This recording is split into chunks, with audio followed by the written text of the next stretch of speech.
بیٹیوں کو زندہ زمین میں گاڑ دیا کرتے تھے اور آج بھی بیٹیوں کو ماں کے پیٹ میں مار دیا جاتا ہے۔ ہمارے پاس ایسے بھی لوگوں کا فون آتا ہے، مولوی صاحب میرا میڈیکل اسٹور ہے، میں دوا کا کاروبار کرتا ہوں، میں دوا بیچتا ہوں، میرے پاس لوگ آتے ہیں اور کہتے ہیں کہ ہمیں وہ دوا دے دو جس سے ماں کے پیٹ میں بچہ گرا دیا جائے، ایبارشن ہو جائے اور حمل ساقط ہو جائے، پریگننسی ختم۔ بے پردہ نظر آئیں کل جو چند بیویاں، بے پردہ نظر آئیں کل جو چند بیویاں، اکبر زمین میں غیرت قومی سے گڑ گیا۔ اللہ کے نبی فرماتے ہیں ثلاث لا ينظر اللہ عز وجل الیہم یوم القیامہ، تین لوگ ایسے ہیں کہ قیامت کے دن اللہ تعالیٰ نہ تو ان کی طرف دیکھے گا، نہ ان سے بات چیت کرے گا، نہ ان کو گناہوں سے پاک و صاف کرے گا۔ تین لوگ بڑے بد نصیب لوگ ہوں گے۔ نمبر ایک، العاق لوالدیہ، اپنے ماں باپ کو ستانے والا، اپنے ماں باپ کو تکلیف پہنچانے والا، اپنے ماں باپ سے رشتہ توڑنے والا۔ نمبر دو، والمرأۃ المترجلہ، مردوں کی نقل کرنے والی، مردوں کی کاپی کرنے والی عورت۔ اور نمبر تین، الدیوس الذی یقر فی اہلہ الخبث، وہ دیوس آدمی، وہ بے غیرت آدمی، وہ بے شرم آدمی جس کے گھر کی بہو بیٹی بے حیائی کا کام کرے اور اس کو کوئی فرق نہ پڑے۔ میرے بھائی، مردوں کے وہ اکبر الہ آبادی کا شعر ہے نا، بے پردہ نظر آئیں کل جو چند بیویاں، بے پردہ نظر آئیں کل جو چند بیویاں، اکبر زمین میں غیرت قومی سے گڑ گیا۔ پوچھا جو ان سے آپ کا پردہ وہ کیا ہوا، پوچھا جو ان سے آپ کا پردہ وہ کیا ہوا، کہنے لگی کہ عقل پہ مردوں کے پڑ گیا۔ یہ مردوں کی عقل پہ پردہ پڑا ہے۔ آج تو شادیوں میں کرسی پر بھی عورتوں سے زیادہ پردے میں تو کرسی رہتی ہے، کرسی بیچاری پوری کورڈ رہتی ہے، اور اس شادی میں آنے والی لڑکیاں اور عورتیں ان کے شریر نظر آتے رہتے ہیں۔ اور یہ شادی کس کی ہوتی ہے؟ مسلمان کی شادی ہوتی ہے۔ میرے بھائیوں، آج اگر ہم پر اللہ کا عذاب آ رہا ہے، ہم پر مصیبتیں آ رہی ہیں اور ظالم آج ہم پر حکمراں بنے ہوئے ہیں، تو اس کی کہیں نہ کہیں وجہ ہماری بدعمالیاں ہیں۔ اور علامہ اقبال کا بڑا سچا شعر ہے، وضع میں تم ہو نصارہ تو تمدن میں ہنود، یہ مسلمان ہے جنہیں دیکھ کے شرمائے جاؤ۔ تو اللہ کے نبی سے پوچھا گیا کہ سب سے بڑا گناہ کون سا گناہ ہے؟ آپ نے فرمایا ان تجعل للہ ندا وہو خلقک، سب سے بڑا گناہ یہ ہے کہ تم اللہ کے برابر کسی کو ٹھہراؤ۔ پھر پوچھا گیا اللہ کے نبی اس کے بعد سب سے بڑا گناہ کیا ہے؟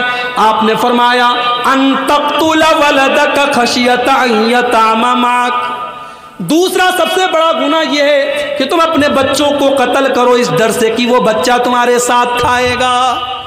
اپنی اولاد کو قتل کرو، اپنی اولاد کو مار ڈالو اس ڈر سے کہ اولاد کو کھلانا پڑے گا۔ 1400 سال پہلے لوگ بیٹیوں کو زندہ زمین میں گاڑ دیا کرتے تھے اور آج بھی بیٹیوں کو ماں کے پیٹ میں مار دیا جاتا ہے۔ ہمارے پاس ایسے بھی لوگوں کا فون آتا ہے، مولوی صاحب میرا میڈیکل اسٹور ہے، میں دوا کا کاروبار کرتا ہوں، میں دوا بیچتا ہوں، میرے پاس لوگ آتے ہیں اور کہتے ہیں کہ ہمیں وہ دوا دے دو جس سے ماں کے پیٹ میں بچہ گرا دیا جائے، ایبارشن ہو جائے اور حمل ساقط ہو جائے، پریگننسی ختم ہو جائے۔ مولوی صاحب ہم تو میڈیکل اسٹور کا کام کرتے ہیں، ہم تو دوا کو بیچنے کا کام کرتے ہیں، اگر وہ دوا ہم دیتے ہیں تو کیا ہم کو گناہ پڑے گا؟ میں نے کہا بالکل گناہ پڑے گا، اس لیے کہ قرآن کہتا ہے تعاونوا علی البر والتقوی ولا تعاونوا علی الاثم والعدوان۔ قرآن کہتا ہے گناہ کے کام میں اور غلط کام میں ایک دوسرے کا سپورٹ مت کرو۔ اگر آپ دوا کا کاروبار کرتے ہیں اور آپ وہ دوا بیچتے ہیں جس سے ماں کے پیٹ میں حمل ساقط ہوتا ہے، اس بچے کے قتل میں آپ بھی بھاگیدار بن جائیں گے، اس میں آپ بھی شریک ہو جائیں گے۔ میں نے کہا قطعی ایسا کام مت کیجیے اور مت بیچیے۔ اور اصول سمجھ لو، اصول سمجھ لو کلیا چکوا لو، جو چیز غلط ہے، غلط چیز کا کاروبار کرنا بھی غلط ہے۔ جو چیز حرام ہے، حرام چیز کا بزنس کرنا بھی حرام ہے۔ جو چیز ناجائز ہے اس کا کاروبار کرنا اور اس کا کام کرنا، اس کو دکان پر سیل کرنا اور اس کو بنانے میں سپورٹ کرنا بھی غلط ہے، اور اس میں کوئی اختلاف نہیں ہے۔ سارے علماء کا یہ متفقہ فتویٰ ہے، جاؤ کسی بھی ادارے سے فتویٰ لے لو۔ اگر آپ کسی چیز کے بارے میں شریعت کی نظر میں آپ یہ مانتے ہیں کہ یہ چیز غلط ہے اور پھر آپ اس چیز کا کاروبار کر رہے ہیں، اس کا بزنس کر رہے ہیں، تو آپ اللہ کے یہاں جواب دینا پڑے گا، کیونکہ آپ نے حرام اور ناجائز چیز کا بزنس کر کے اس کو پروموٹ کیا ہے۔ اور دلیل اس کی قرآن کی یہی آیت ہے، وَلَا تَعَاوَنُوا عَلَى الْإِثْمِ وَالْعُدْوَانِ، کہ گناہ کے کام میں اور غلط کام میں ہمیں ایک دوسرے کا سپورٹ نہیں کرنا ہے۔ تو بچے تو آج بھی قتل ہو رہے ہیں، بچے تو آج بھی قتل ہو رہے ہیں، کہیں ماں کے پیٹ میں قتل ہو رہے ہیں، کہیں ہاسپٹل کے باہر آپ کو ڈسٹ بین میں مری پڑی ہوئی بچیاں مل جائیں گی۔ اور آج بھی ہماری بھارت سرکار یہ نعرہ لگاتی ہے، بیٹی بچاؤ بیٹی پڑھاؤ۔ آج 2023 اور 2024 شروع ہونے والا ہے، ترقی کا زمانہ ہے، ہمارا بھارت چندریان ہمارا چاند تک پہنچ گیا ہے۔ آج کے دور میں ہماری سرکار کو نعرہ لگانا پڑتا ہے، بیٹی بچاؤ بیٹی پڑھاؤ۔ کیوں؟ کیونکہ سرکار کا یہ ڈاٹا ہے، یہ گورنمنٹ کا ڈاٹا ہے کہ ہر سال سینکڑوں بچیوں کو ماں کے پیٹ میں مار دیا جاتا ہے۔ اللہ کے نبی نے فرمایا شرک کے بعد دوسرا سب سے بڑا گناہ یہی ہے کہ انسان اپنی اولاد کو قتل کر دے، یہ سوچ کر کے قتل کر دے کہ بیٹی پیدا ہوگی، اس کی شادی کیسے کریں گے، اس کو کیسے پڑھائیں گے، کیسے اس کی تعلیم کا انتظام کریں گے۔ میرے بھائی یہ دماغ سے نکال دیجئے کہ اولاد کو آپ کھلاتے ہیں، یہ دماغ سے نکال دیجئے کہ بیوی کو آپ کھلاتے ہیں۔ کبھی غور کرنا، جب شادی نہیں ہوئی تھی تب کتنا کماتے تھے، شادی کے بعد کتنا کما رہے ہو، اور بچے ہونے کے بعد کتنا کما رہے ہو۔ جب بیوی آتی ہے شادی کے بعد، اس کے مقدر کی روزی بھی اللہ تم کو دیتا ہے، اور جب بچہ گھر میں آتا ہے اس کا مقدر بھی اللہ آپ کو دیتا ہے۔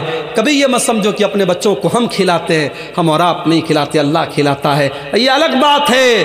کسی کی مہینے کی آمدنی 10 لاکھ روپیے ہے، کسی کی 10,000 روپیے ہے، اور کوئی بیچارہ بڑی مشکل سے اپنا گزر بسر کر رہا ہے، مگر اللہ تعالیٰ سب کو کھلا رہا ہے، سب کو پلا رہا ہے۔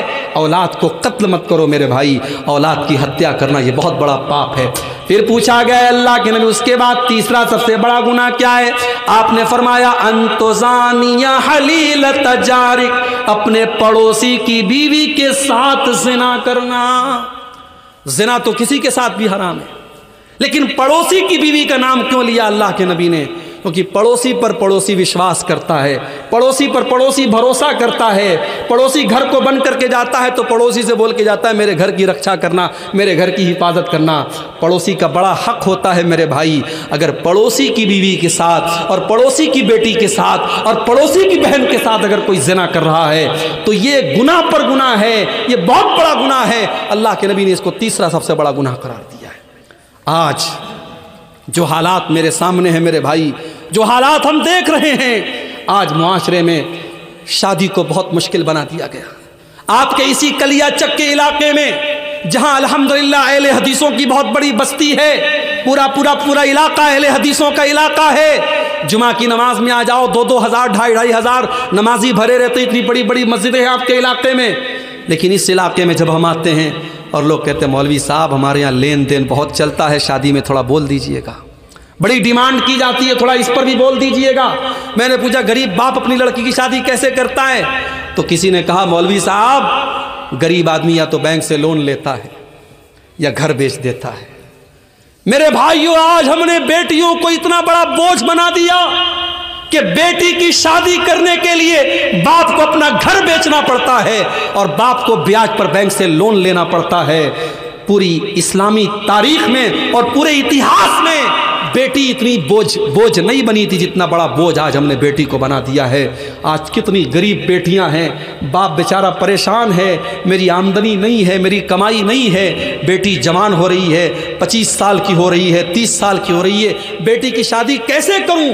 آج کتنے باپ ہیں جو بیچارے وقت کے پہلے بوڑھے ہو رہے ہیں، بال ان کے سفید ہو رہے ہیں، چہرے پر جھریاں پڑ گئی ہیں، بیٹی کی جوانی نے ان کی چنتا کی لکیروں کو بڑھا دیا ہے۔ میرے بھائیو اللہ کے واسطے ہوش کے ناخن لو، اللہ کے واسطے ہوش کے ناخن لو۔ اور میں بڑے دل کے درد کے ساتھ یہ بات کہہ رہا ہوں، اہل حدیث صرف زور سے آمین بولنے کا نام نہیں ہے، صرف سینے پر ہاتھ باندھنے کا نام اہل حدیث نہیں ہے، صرف رفع یدین کرنے کا نام اہل حدیث نہیں ہے، صرف چند نماز کے طریقے میں بدلاؤ کا نام اہل حدیث نہیں ہے۔ اہل حدیث کہتے ہیں اس انسان کو جو مکمل اسلام کو فالو کرتا ہے، جو قرآن و حدیث پر چلتا ہے۔ اگر آپ کی نماز قرآن و حدیث والی ہے تو آپ کا شادی بیاہ کا سسٹم بھی قرآن و حدیث والا ہونا چاہیے۔ اگر آپ اپنے بیٹے کی شادی میں ڈیمانڈ کر رہے ہیں تو آپ کو اعلان کر دینا چاہیے کہ میں انٹرنیشنل بھکاری ہوں، میں کوئی اہل حدیث و اہل حدیث نہیں ہوں، میں تو بھکاری ہوں، بیٹے کے لیے بھیک مانگ رہا ہوں۔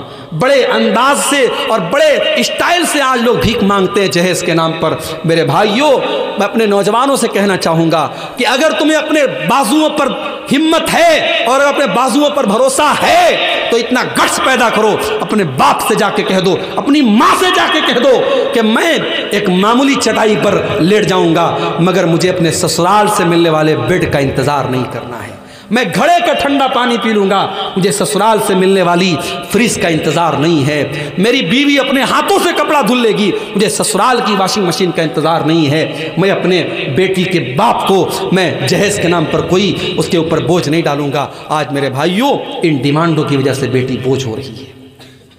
نکاح کو آسان کرو میرے بھائی، نکاح کو آسان کرو، ورنہ آج ابھی نیوز آئی ہے یو پی کے اندر سے، مدرسے میں پڑھنے والی لڑکی اسلام چھوڑ کر کے دوسرے مذہب میں داخل ہو چکی ہے، مرتد ہو چکی ہے۔ یہ اتر پردیش کی نیوز ہے۔ آج اتر پردیش سے لے کر بنگال تک کتنی مسلمان لڑکیاں ہیں جو اسلام کو چھوڑ رہی ہیں، مرتد ہو رہی ہیں، دین اسلام کو چھوڑ کر کے دوسرے مذہب میں داخل ہو رہی ہیں۔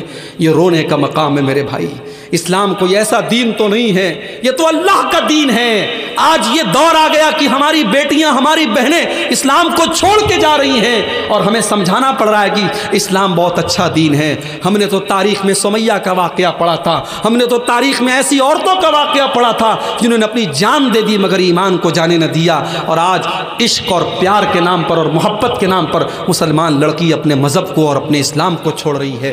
میرے بھائیوں، نکاح کو آسان کرو، نکاح کو آسان کرو۔ آج ایسی لڑکیوں کے میرے پاس بھی میسج آتے ہیں، ای میل آتا ہے، مولوی صاحب میرا باپ میری شادی ایسی جگہ کرنا چاہتا ہے جہاں لڑکا قبر پرست ہے، مزار پہ سجدہ کرتا ہے، قبر پہ سجدہ کرتا ہے، پورے گھر میں تعویذ پہنا جاتا ہے۔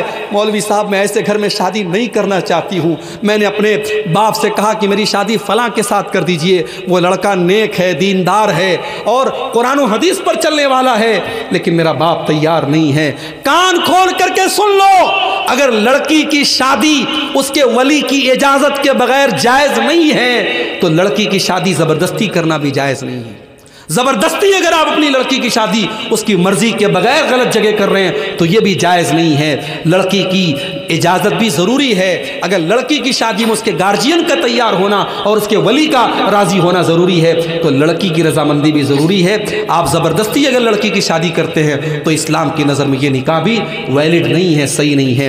اس لیے میرے بھائی تھوڑے سے اس معاملے میں سمجھداری سے کام لیجئے۔ اگر لڑکی کسی لڑکے کے ساتھ شادی کرنے کو بول رہی ہے یا لڑکا کسی لڑکی کے ساتھ شادی کرنے کو بول رہا ہے اور وہ رشتہ صحیح ہے، دین کے اعتبار سے کوئی خرابی نہیں ہے، تو ماں باپ ضد نہ کریں اور نکاح کر دیں تاکہ آئندہ زندگی میں وہ لڑکا یا لڑکی کوئی ایسا قدم نہ اٹھائے جس سے پورے خاندان کی عزت پر دھبا لگے۔ اس معاملے میں ہمیں سمجھداری سے کام لینا پڑے گا۔ اللہ کے پیارے نبی فرماتے ہیں اذا خطب الیکم ممن ترضون دینہ وخلقہ، جب تمہاری لڑکیوں کے لیے ایسا رشتہ آئے، لڑکا دیندار ہے اور لڑکا اچھے اخلاق والا ہے، فزوجوہ، تو تم اپنی لڑکیوں کی شادی ایسے لڑکوں سے کر دو۔ اگر ایسا نہیں کرو گے تکن فتنۃ فی الارض وفساد عریض، تو زمین کے اندر فساد پھیلے گا اور فتنہ پھیلے گا۔ تو میرے بھائیو، اگر ہمیں زناکاری کو روکنا ہے تو ہمیں نکاح کو آسان کرنا پڑے گا۔ اور آگے بڑھیے، اللہ کے نبی فرماتے اجتنبوا السبع الموبقات، 7 ہلاک کر دینے والے گناہوں سے بچو۔ صحابہ نے پوچھا ہے اللہ کے نبی کون سے 7 ہلاک کر دینے والے گناہ ہیں؟ آپ نے فرمایا الشرک باللہ، سب سے بڑا گناہ تو اللہ کے ساتھ شرک کرنا ہے جو اللہ معاف نہیں کرے گا۔ اگر شرک کی حالت میں انسان مر گیا تو اللہ کیا اس کو جنت ملنے والی نہیں ہے؟ الشرک باللہ، سب سے بڑا گناہ شرک کرنا۔ نمبر 2 والسحر، جادو کرنا۔ آج جادو بھی ہو رہا ہے، آج جادو بھی ہو رہا ہے، آج ایک دوسرے سے حسد اور جلن میں لوگ ایک دوسرے کے اوپر جادو بھی کروا رہے ہیں، عورتیں بھی جادو کروا رہی ہیں، مرد بھی جادو کروا رہے ہیں۔ جادو کرنا کرانا حرام ہے۔ اللہ کے نبی کہتے ہیں ہلاک کر دینے والا دوسرا بڑا گناہ جادو کرنا۔ تیسرا گناہ وَقَتْلُ النَّفْسِ الَّتِي حَرَّمَ اللَّهُ إِلَّا بِالْحَقِّ، اور کسی نردوش کی ہتیا کرنا، کسی بے گناہ کا قتل کرنا، کسی بے گناہ کو قتل کر دینا اور کسی بے گناہ کو مار ڈالنا، یہ تیسرا بڑا گناہ ہے۔